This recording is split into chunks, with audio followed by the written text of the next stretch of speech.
Alright, so for assessment of the IV site, first you would perform hand hygiene, introduce yourself, have the patient verify their name, date of birth, and any allergies, especially to tape, and then verify that against the wristband.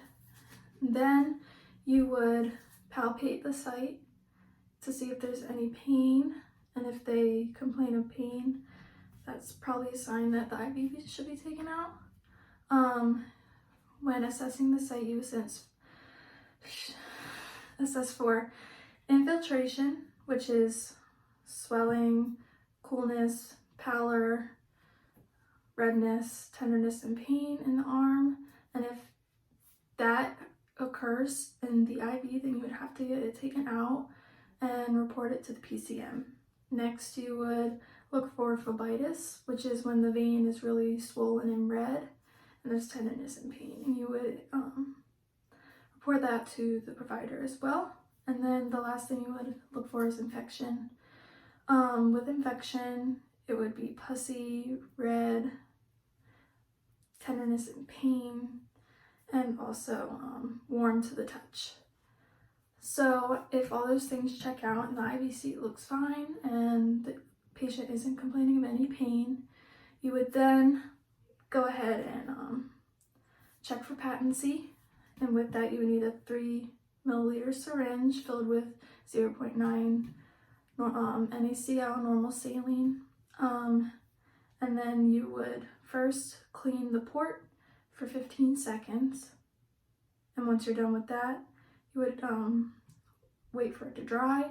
And then you would go ahead and use a sterile technique when attaching the syringe to the port. Then you would slowly administer the 3 milliliters of 0.9 NaCl. And if it flows perfectly, then the IV site is patent, and then we can go ahead and prime and get ready the IV. So when getting ready the IV, you would have to go get your equipment, but first you would enter the room, wash your hands, verify the patient's name, date of birth, and any allergies.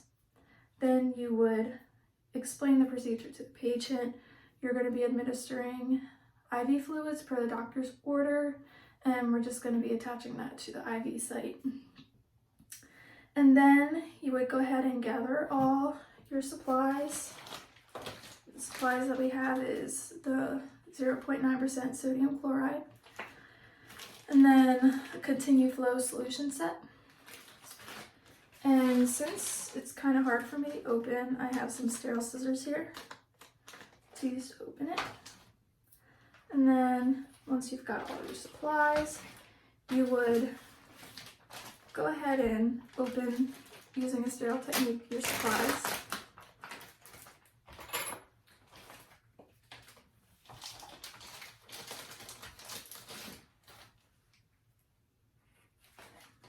So I'm going to go ahead and open this sterilely.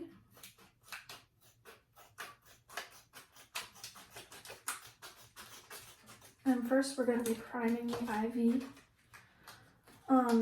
After you've gotten all your supplies removed from the package, you would go ahead and label. So for the IV solution, you would label the date, time, your initials, and also the fluid it is and the rate that you're going to be setting it at per the PCM's orders. And for the IV, you would label it, well, the solution is good for 24 hours. The IV will label it date, time, initials, and then also with the tubing, it's good for 72 to 96 hours. And second tubing, it's good for 24.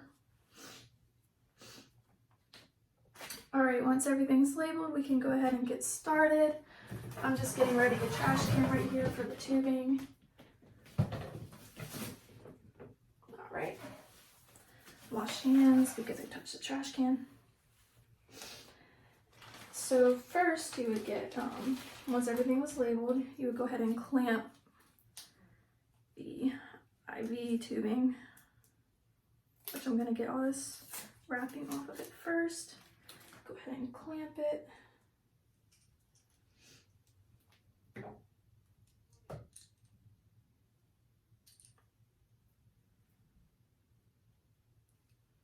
Clamping it using this blue one because I'm not quite sure how to use this one. All right, once you got that set, you would get the bag ready, hold it like this, and then pull the cap off the bottom. And you're holding it so it doesn't break or anything. And then you would go ahead and take the cap off. All right, and now I'm gonna take this this spike, I'm gonna go ahead and poke it all the way in. And then fill the tubing. I'm gonna fill it up to this line for the sake of the video, but you should fill it up about halfway with normal big bags of fluid.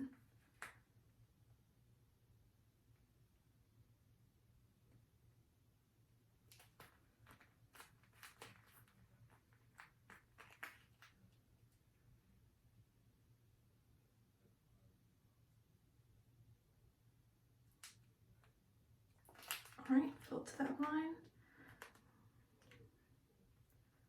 All right, I'm gonna take off this part so I can go ahead and hang it up.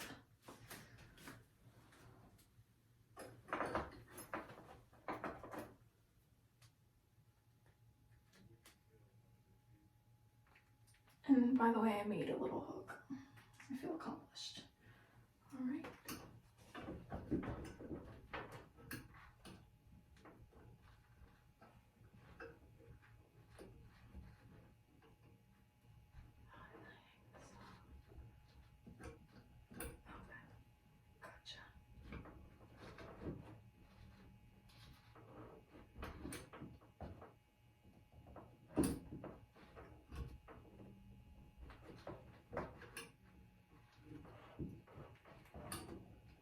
Okay, it's hung up. Nice.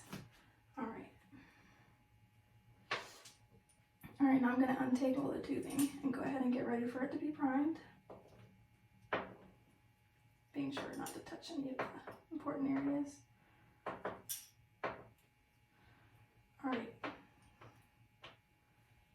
So now over the trash can, I'm gonna go ahead and release the clamp and get rid of all the bubbles in the tubing. Clamp is down here. You want to do it slowly. And you don't have to take the cap off the bottom.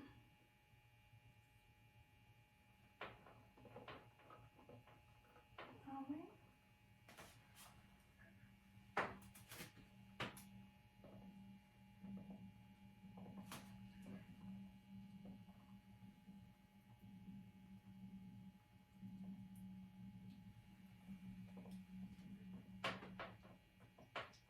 All right, all the bubbles are out. So we're going to clamp it again. Once all the bubbles are out, you can go ahead and check patency one more time on the IV site. You know, washing the port for 15 seconds, letting it dry, and then you would take another syringe of 0.9 NaCl, 3 milliliters, and slowly push it in to check patency one more time. All right, it's good. It's flowing perfectly through the IV site. So now what we would do is go ahead and I would clean the port again just because of moving around. And then you would take this part, the cap off, take it off, and then you would push it into the IV site and then go ahead and set whatever rate the doctor ordered of the solution. And then you would go ahead and clean up everything. Check to make sure the patient's all right and that they have their call bell, the side rails are up, and that they're comfortable before leaving.